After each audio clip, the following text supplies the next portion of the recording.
Perkara rezeki sering membuat kita sakit kepala.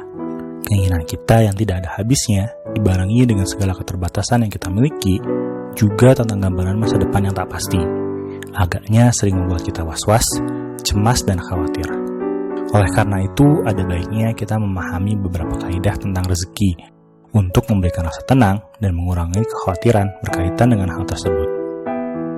Hal pertama yang harus diyakini adalah Allah lah pemberi rezeki yang terbaik. Allah lah Ar-Razzaq. Allah lah yang maha pemberi rezeki. Dijelaskan dalam beberapa ayat Al-Quran, sungguh Allah, dialah pemberi rezeki yang mempunyai kekuatan lagi sangat kokoh. Dan tidak satupun makhluk yang bergerak atau bernyawa di bumi, melainkan semuanya dijamin oleh Allah rezekinya. Dia mengetahui tempat kediamannya dan tempat penyimpanannya. Semua tertulis dalam kitab yang nyata, Lauhul Mahfuz. Allah lah yang maha pemberi rezeki, yang memiliki seluruh pemeliharaan rezeki, yang memberikan rezeki kepada siapa yang dia kehendaki, dan menghalangi rezeki kepada siapa yang dia kehendaki. Dan ketika Allah berkehendak, tidak ada satu makhluk pun yang bisa menghalangi kehendaknya. Sebagaimana dijelaskan dalam Al-Quran, apa saja di antara rahmat Allah yang dianugerahkan kepada manusia, maka tidak ada yang dapat menahannya. Dan apa saja yang ditahannya, maka tidak ada yang sanggup untuk melepaskannya setelah itu. Dan dialah yang maha perkasa, maha bijaksana. Untuk itu, sudah sepantasnya kita untuk selalu mendekatkan diri kepada Allah yang maha memiliki rezeki, yang maha memberi rezeki, mengerjakan apa-apa yang diperintahkan Allah dan menjauhi apa-apa yang dilarangnya. Dan hanya kepada Allah lah kita bergantung. Pemahaman kedua yang harus kita tanam dalam diri kita adalah bahwa setiap orang mendapatkan rezeki sesuai dengan takarannya, di mana ada sebagian yang mendapatkan rezeki melebihi dari sebagian yang lain, dan disitulah berlaku keadilan Allah. Sebagaimana dijelaskan dalam Al-Quran, dan sekiranya Allah melapangkan rezeki kepada hamba-hambanya, niscaya mereka akan berbuat melampaui batas di bumi, tapi dia menurunkan dengan ukuran yang dikehendaki. Sungguh, dia maha teliti terhadap keadaan hamba-hambanya, lagi maha melihat. Dijelaskan dalam surat Asy-Syura ayat 27. Dan Allah melebihkan sebagian kamu dari sebagian yang lain dalam hal rezeki, dan seterusnya. Dijelaskan dalam surat An-Nahl ayat 71. Dengan pemahaman tersebut, hendaknya kondisi lapang tidak membuat kita merasa mulia, dan begitu pula sebaliknya. Kondisi sempit seharusnya tidak membuat kita berkecil hati, karena pada hakikatnya setiap rezeki adalah ujian. Apakah kondisi lapang menjadikan kita lebih bersyukur dan mendekatkan diri kepada Allah? Begitupun sebaliknya, apakah dalam kondisi sempit kita dapat bersabar, bahkan bersyukur dengan apa yang ada, terus berikhtiar dan mendekatkan diri kepada Allah? Dan belum tentu berada pada kondisi sebaliknya akan membawa kita dalam kondisi yang lebih baik. Pemahaman ini dijelaskan dalam Al-Quran surat Al-Fajr ayat 15-17. Maka, adapun manusia apabila Tuhan yang mengujinya, lalu memuliakannya dan memberinya kesenangan, maka ia berkata, Tuhanku telah memuliakanku. Dan apabila Tuhan mengujinya, lalu membatasi rezekinya, maka ia berkata, Tuhanku menghinaku. Sekali-kali tidak. Dan seterusnya. Tentunya pemahaman ini juga seharusnya menghindarkan diri kita dari rasa cemburu dan iri hati atas rezeki yang dimiliki orang lain, membenci atau tidak suka dengan keadaan baik yang diterima orang lain, atau yang biasa disebut dengan hasad. Karena perbuatan hasad ini merupakan perbuatan yang tercela, sebagaimana dijelaskan dalam Al-Quran surat An-Nisa ayat 32. Dan janganlah kamu iri hati terhadap karunia yang telah dilebihkan Allah pada sebagian kamu atas sebagian yang lain.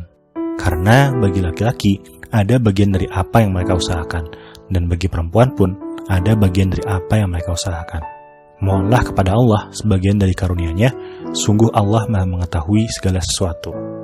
Lebih lanjut, para ulama menjelaskan ada 5 jenis hasad.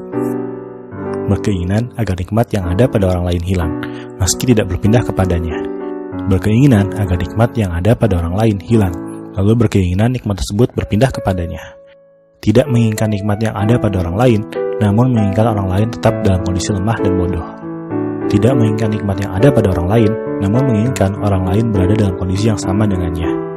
Menginginkan nikmat yang sama dengan orang lain, tanpa menginginkan nikmat orang lain tersebut hilang, atau yang biasa disebut ghibthah. Adapun kelima hasad ini merupakan perbuatan yang tidak diperbolehkan. Hanya ada 2 ghibthah yang diperbolehkan. Dalam hadis dijelaskan dari Ibnu Umar radhiyallahu anhuma, berkata bahwa Rasulullah SAW bersabda, tidak diperbolehkan hasad, ghibthah, kecuali kepada dua orang. Orang yang dikaruniai Allah kemampuan membaca atau menghafal Al-Quran, lalu ia membacanya malam dan siang hari. Dan orang yang dikaruniai harta oleh Allah, lalu ia menginfakkannya pada malam dan siang hari. Hal lain yang perlu kita pahami adalah, apabila satu pintu rezeki tertutup, maka akan terbuka dua pintu rezeki lainnya. Sebagaimana yang dinasihatkan oleh Ibnu Qayyim rahimahullah, fokuskanlah pikiranmu untuk segala hal yang diperintahkan Allah kepadamu. Jangan sibuk dengan rezeki yang sudah dijamin untukmu. Rezeki dan ajal adalah dua hal yang sudah dijamin untukmu. Selama masih ada sisa umur, rezeki pasti datang. Jika Allah dengan hikmahnya berkehendak menutup salah satu jalan rezekimu, maka Dia pasti dengan rahmatnya membuka jalan lain yang lebih bermanfaat bagimu. Sebagaimana keadaan kita saat berada dalam janin. Saat itu, makanan datang kepadanya berupa darah dari satu jalan, yaitu pusar. Saat keluar dari perut ibunya, maka jalan dari pusar terputus. Tapi Allah membuka dua jalan rezeki yang lain, yaitu dua puting susu ibunya. Di dua jalan itu, Allah mengalihkan rezeki yang lebih baik dibandingkan dengan rezeki yang pertama. Dan ketika masa menyusu habis, maka terputus dua jalan rezeki tersebut. Namun, Allah membuka 4 jalan rezeki yang lebih sempurna dari jalan rezeki sebelumnya, yaitu 2 jalan makanan yang bersumber dari hewan dan tumbuhan, serta 2 minuman yang bersumber dari air dan susu dengan segala manfaat dan kelezatannya. Dan ketika meninggal dunia, maka terputuslah 4 jalan rezeki ini. Namun Allah membuka baginya 8 jalan rezeki, yaitu pintu-pintu untuk masuk ke surganya.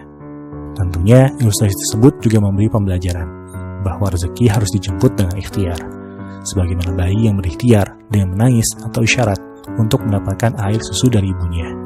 Juga kondisi ketika kita masih anak-anak, mendapatkan makanan dengan berikhtiar meminta makan kepada kedua orang tua kita. Dan di usia yang lebih dewasa, bekerja dengan cara yang halal dan ikhlas untuk menafkahi diri dan keluarga. Maka selama kita masih terus berikhtiar, dibarengi dengan iman dan berserah diri kepada Allah, maka kita tidak akan perlu mengkhawatirkan tentang rezeki kita.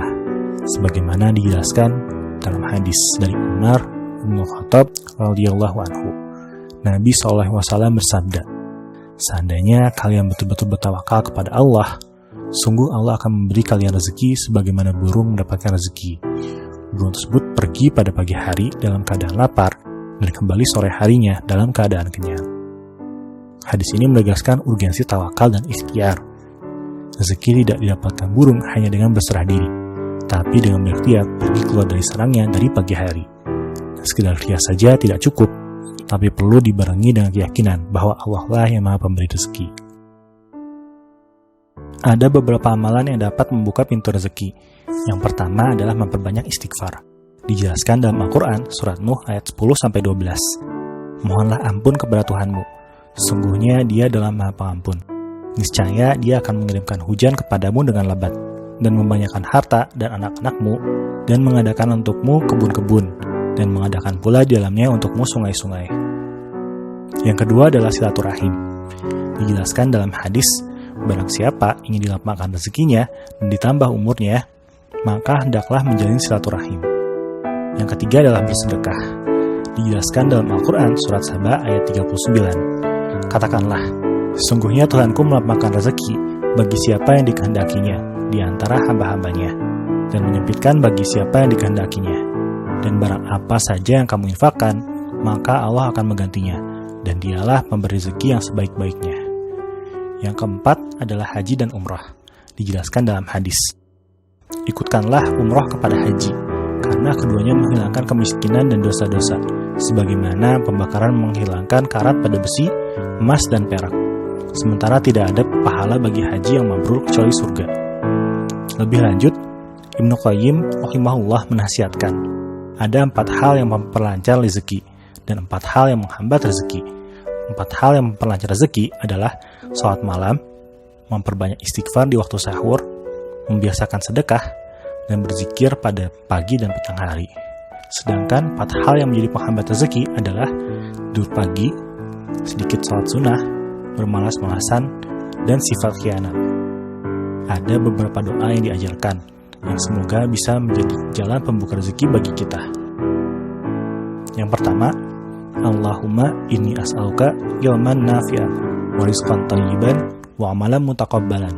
Ya Allah, sungguh aku memohon kepadamu ilmu yang bermanfaat bagi diriku dan orang lain, rezeki yang halal, dan amal yang diterima di sisimu dan mendapatkan ganjaran yang baik. Yang kedua, Allahumma kfini bihalalika an haramika waghnini bifadlika amman siwak. Ya Allah, cukupkanlah aku dengan yang halal dan jauhkanlah aku dari yang haram, dan cukupkanlah aku dengan karunia-Mu sehingga aku tidak perlu bergantung pada selain-Mu. Dan yang terakhir, Rabbighfirli warhamni wajburni warfa'ni warzuqni wahdini. Ya Allah, ampunilah aku, rahmatilah aku, cukupkanlah aku, tinggikanlah derajatku, berilah rezeki dan petunjuk untukku. Semoga Allah melampaukan rezeki dan hati kita, dan semoga kita selalu terjaga dalam kondisi dekat dengan Allah, baik ketika dalam kondisi lapang dan sempit kita. Wallahu a'lam bishawab.